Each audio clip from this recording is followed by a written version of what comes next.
गरीब की बारिश। शहर की कच्ची बस्ती में एक गरीब मजदूर कालू रहा करता था। कालू के घर में उसकी पत्नी जानकी थी।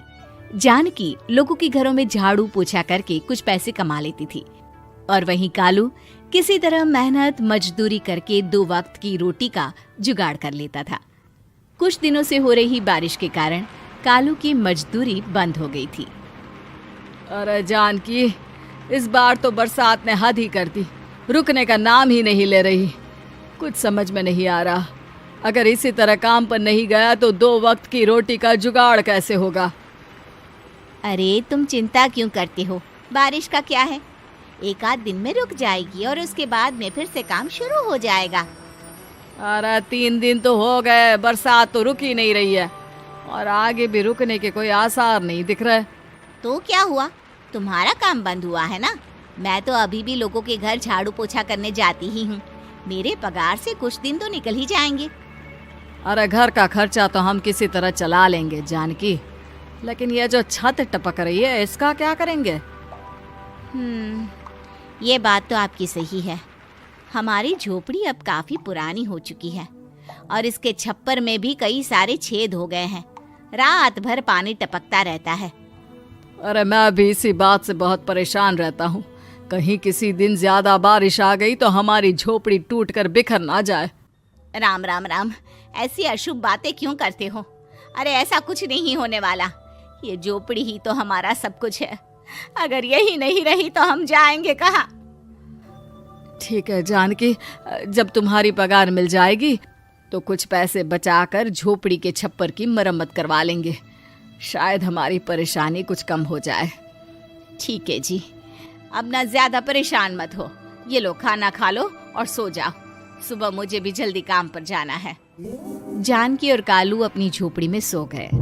रात को अचानक से बहुत तेज बारिश शुरू हो गई। धीरे धीरे बारिश का पानी कालू की बस्ती में भरने लगा। पानी भरते भरते झोपड़ी के बाहर तक पहुंच गया था।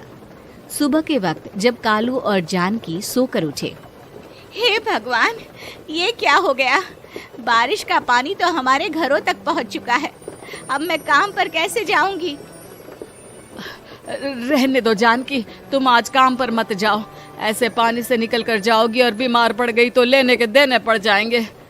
लेकिन अगर नहीं गई तो मालकिन लोग नाराज हो जाएंगे। आप जानते हैं ना, बड़ी मुश्किल से 1 दिन की छुट्टी भी नहीं देती है। अरे लेकिन जानकी, झोपड़ी के बाहर तो पूरी बस्ती में पानी भरा है, तुम जाओगी कैसे? जानकी जैसे तैसे करके काम पर चली जाती है, लेकिन अगले दिन फिर से बहुत ज्यादा बारिश होती है और बस्ती में ज्यादा पानी भर जाता है। आज तो मैं तुम्हें किसी भी तरह काम पर नहीं जाने दूंगा। अरे अगर तुम्हें कुछ हो गया तो क्या होगा? ठीक है, तुम ठीक ही कहते हो। आज नहीं जाती। अगर मालकिन नाराज हो गई तो मना लूंगी किसी तरह। अरे मनाने वाली क्या बात है? जब तुम बताओगी कि हमारी झोपड़ी में पानी भर गया है तो वो खुद ही समझ जाएंगे ना। अगले 2 दिन तक तेज बारिश होने की वजह से जानकी, कालू और आसपास की बस्ती में रहने वाले सभी लोगों के घरों में पानी भर जाता है, जिसकी वजह से जानकी काम पर नहीं जा पाती। और 3 दिन के बाद जैसे ही जानकी काम पर पहुंचती है, कहाँ थी तुम? पिछले 3 दिनों से काम पर क्यों नहीं आई? मेम साहब, क्या बताऊं, इतनी ज्यादा बारिश हो रही थी, हमारी पूरी बस्ती में पानी भर गया है और उससे भी ज्यादा तो मेरी झोपड़ी के अंदर पानी भर गया। आप ही बताइए कैसे आती मैं? इसका मतलब ये हुआ कि बारिश होगी तो तुम काम पर नहीं आओगी? ना ना, मेरे कहने का ये मतलब नहीं था मेम साहब। तुम जानती भी हो 3 दिन से कितनी परेशानी हो रही है मुझे। सारा काम मुझे खुद करना पड़ा। माफ कर दीजिए मालकिन जी, पर मैं क्या करती, आने के लिए रास्ता ही नहीं था। सब जगह पानी भरा हुआ था। बहाने तो तुझे बहुत बनाने आते हैं। जानकी देख, अगर अगली बार ऐसा किया ना तो फिर काम से हमेशा के लिए छुट्टी। अरे ना ना मालकिन, ऐसा मत कीजिए। बारिश की वजह से मेरे पति की मजदूरी भी छूट गई है। बड़ी मुश्किल से घर में 2 वक्त खाने की रोटी का जुगाड़ हो पाता है। आप मुझे काम से निकाल देंगे तो हम क्या खाएंगे? अगर इतनी ही चिंता है तो फिर रोजाना काम पर आया करो। चलो अब जल्दी से जाकर घर का सारा काम करो। बारिश रुकने का नाम ही नहीं ले रही थी। पूरे शहर में बाढ़ जैसे हालात बन गए थे, लेकिन नौकरी जाने के डर से जानकी किसी तरह रोज काम पर जाती थी। एक दिन जब जानकी काम करके अपने घर लौट आई तो अचानक उसकी बस्ती में कुछ लोगों का शोर सुनाई दिया। अरे लगता है बाहर कुछ हुआ है, मैं जाकर देखता हूँ। हाँ हाँ, पता तो कीजिए, ये बस्ती में लोग इतना शोर क्यों कर रहे हैं।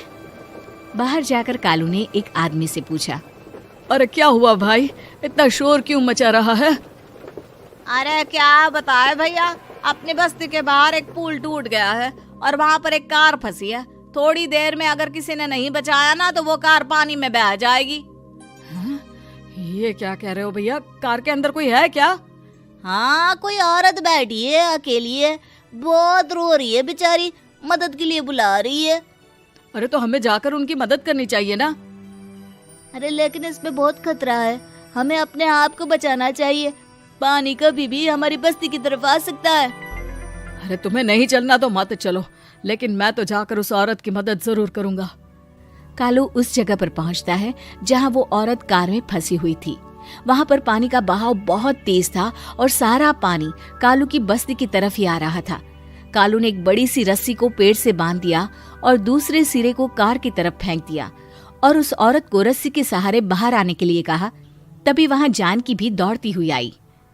अरे ये तो मेरी मालकिन है, जिनके यहाँ मैं काम करने जाती हूँ। अरे मैडम जी, आप डरिएगा मत, आपको कुछ नहीं होगा। आपकी गाड़ी को भी मैंने रस्सी से बांध दिया है। थोड़ी देर में पानी का बहाव कम हो जाएगा, फिर हम आपकी कार को भी बाहर निकाल लेंगे। क्या तुम जानकी के पति हो? हाँ हाँ, जानकी मेरी ही पत्नी है, आपके यहाँ काम करती है ना। लेकिन मेम साहब, आप यहाँ पानी में कैसे फंस गई? अब क्या बताऊं, मैं अपनी सहेलियों के साथ पिकनिक पर गई थी, वहीं से लौट रही थी। अचानक पानी का बहाव तेज हो गया और मेरी गाड़ी फंस गई। अरे कोई बात नहीं मालकिन, अब ना आप बिल्कुल सुरक्षित हैं। मैं तो बहुत बुरी तरह डर गई थी, कब से मदद के लिए चिल्ला रही थी, लेकिन कोई मेरी मदद के लिए नहीं आया। भला हो तुम्हारा पति का जिसने मेरी जान बचा ली। लेकिन जानकी, मैंने तुम्हारे साथ बहुत गलत व्यवहार किया। इतने खराब मौसम और बाढ़ में भी तुम्हें काम पर आने के लिए कहा, नौकरी से निकालने की धमकी भी दी, और तुमने मेरी जान बचाई। मुझे माफ कर दो। अरे कोई बात नहीं मालकिन, आपकी जान बचाना तो हमारा धर्म था। देखो जानकी, तुम्हारी झोपड़ी में जो भी नुकसान हुआ है उसके लिए मैं तुम्हें पैसे दूंगी। आज तुम्हारे पति ने मेरी जान बचाई है और आज के बाद मैं तुम्हें कभी भी नौकरी से निकालने की धमकी नहीं दूंगी। आज मैं तुम्हारी परेशानी को अच्छी तरह समझ चुकी हूँ। हम जैसे पैसे वाले लोगों के लिए अपने घर में बैठकर बारिश का मजा लेना बहुत आसान है, लेकिन तुम गरीब लोगों के लिए बाढ़ और बारिश काफी परेशानी खड़ी कर देते हैं। ये बात मुझे आज अच्छी तरह समझ आ गई है। आपका बहुत बहुत धन्यवाद मालकिन। गरीब की शादी। शशि की सौतेली माँ ने उसकी शादी की तो बड़े घर में, लेकिन पति कोई काम न करता। आप ससुर जी के साथ काम पर क्यों नहीं जाते? हाँ जाऊंगा, लेकिन कल से। आज जरा मैं दोस्तों के साथ घूमने जा रहा हूँ। शशि के 2 बच्चे होते हैं, लेकिन रमेश का हाल वैसा का वैसा ही रहता है। एक दिन, सुनिए ना, बच्चा रो रहा है, इसके दूध के लिए पैसे नहीं है। अरे तो पिताजी से ले लो ना। क्यों? अगर आप में कमाने की क्षमता नहीं थी तो शादी क्यों की? तभी घर आई बड़ी ननद बोल पड़ती है।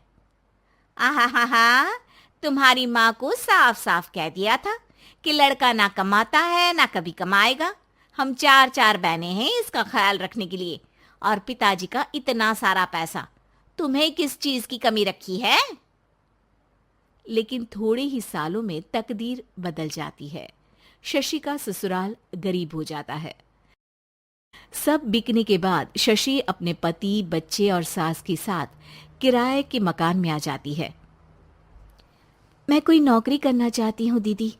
अरे इतने बड़े घर की बहू थी शशि, तुम नौकरी करोगी? नहीं नहीं नहीं नहीं। नहीं करूंगी तो घर कैसे चलेगा? बच्चों को भी तो पालना है ना। तभी शशि का भाई आ जाता है। शशि, ये ले राशन का सामान, किसी भी तरह की कोई भी जरूरत हो तो बताना। भाई, अब मैं नौकरी करूंगी। देख बहन, वैसे तो मैं तेरे साथ हूं, लेकिन हाँ, मैं ये भी चाहता हूं कि तू अपने पैरों पर खड़ी हो जा। शशि को एक प्ले स्कूल में छोटे बच्चों को संभालने की नौकरी मिल जाती है। एक दिन, शशि, मेरे स्कूल को अब तुम संभाल लो। मैं कुछ दिनों के लिए अपने बेटे के पास जा रही हूं। लेकिन प्ले स्कूल अकेले मैंने कभी नहीं संभाला है। अब ये सब मैं नहीं जानती। इतने महीनों में तूने जो देखा, बस पूरे आत्मविश्वास के साथ उसे करना। शशि नीलम के जाने के बाद पूरे 1 महीने उसका स्कूल अकेले संभालती है और फिर एक दिन आता है जब वो अपना खुद का स्कूल भी खोल लेती है। वाह शशि, तुमने आज मेरा सर गर्व से ऊंचा कर दिया। तुम्हारा यही आत्मविश्वास तुम्हें बहुत आगे ले जाएगा। नीलम, बहुत आगे जाने की चाह नहीं है, बस ये छोटा सा स्कूल मेरे बच्चों की अच्छी शिक्षा में मेरी मदद करे, यही मैं चाहती हूँ।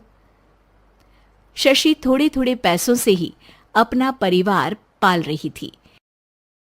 एक दिन उसके घर उसकी बड़ी ननद आती है। अरे भाभी, घर में कूलर तो लगा लेती। मेरी माँ को कैसे पंखे में लिटा रखा है। अरे तो शशि कौन सा एसी लगा कर सो रही है? वो भी तो यहीं रहती है ना मेरे पास। ज्यादा यहाँ आकर मेरी बहू को परेशान न किया करो। हाँ हाँ, मुझे भी शौक नहीं है इस छोटे से घर में आने का। मैं तो बस ये बोलने आई थी कि मेरे बेटे की शादी है तो ननिहाल का जो नेग होता है वो ले आना। हाँ हाँ, जितना बनेगा कर देंगे, और ना हुआ ना तो वो भी नहीं करेंगे। तभी शशि बोल पड़ती है, अरे नहीं नहीं माँ जी, रीटा घर की बेटी है। उसके ससुराल वाले उससे शादी पर पूछेंगे कि मायके से क्या मिला। रीटा, तुम मुझे सामान की लिस्ट भेज देना, मैं पूरी कोशिश करूंगी कि तुम्हारी हर डिमांड को पूरा करे। अच्छा, मैं खाना लगाती हूँ। शशि ये बोलकर किचन में चली जाती है। धीरे धीरे कर शशि किसी न किसी तरह अपनी सारी ननदों की डिमांड भी पूरी करती, बच्चों की ख्वाहिशें भी और उनकी पढ़ाई के लिए पैसे जोड़ती। एक दिन जब शशि का बेटा 12वीं पास करके आता है, माँ, अब तुझे काम करने की जरूरत नहीं है। मैं अब कोई ना कोई नौकरी करके पढ़ाई भी साथ कर लिया करूंगा। शशि को लगता है कि बेटा और आगे पढ़ाई करे, लेकिन वक्त की मार के कारण वो बेटे को काम के लिए हाँ कर देती है। अब बेटा एक बैंक में चपरासी बन जाता है। लड़का देखने में तो बड़ा अच्छा है, अंग्रेजी भी पटर पटर बोलता है, फिर चपरासी क्यों? लड़का सारी बात मैनेजर को बता देता है। अच्छा, तो मैं तुझे एक मौका देता हूँ। तू यहाँ रहकर दूसरे डिपार्टमेंट का भी काम सीख।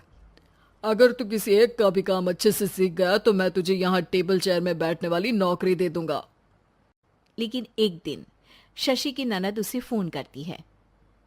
अरे भाभी, देखो, मायका तो मेरा तुम लोगों से ही है। मैंने आपके बेटे और मेरे भतीजे प्रदीप के लिए यहाँ एक नौकरी देखी है। पूरे 5,000 मिलेंगे।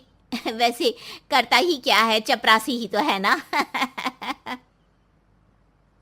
कोई बात नहीं रीटा, मैं उसे इस शहर के बाहर नहीं भेजना चाहती हूँ।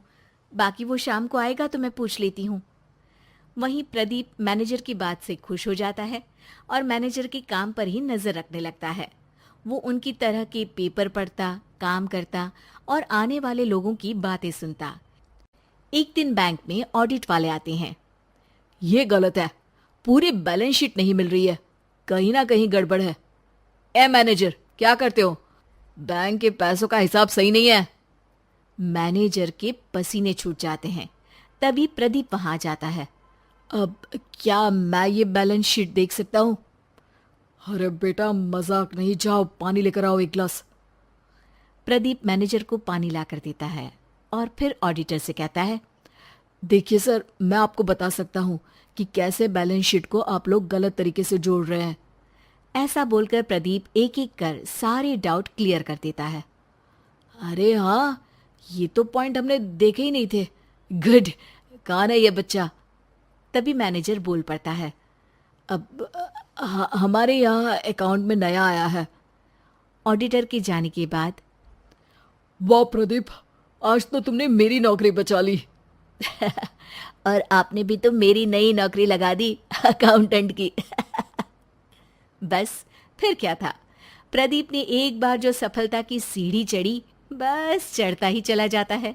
फिर एक दिन शशि की ननद, अरे भाभी कैसी हो?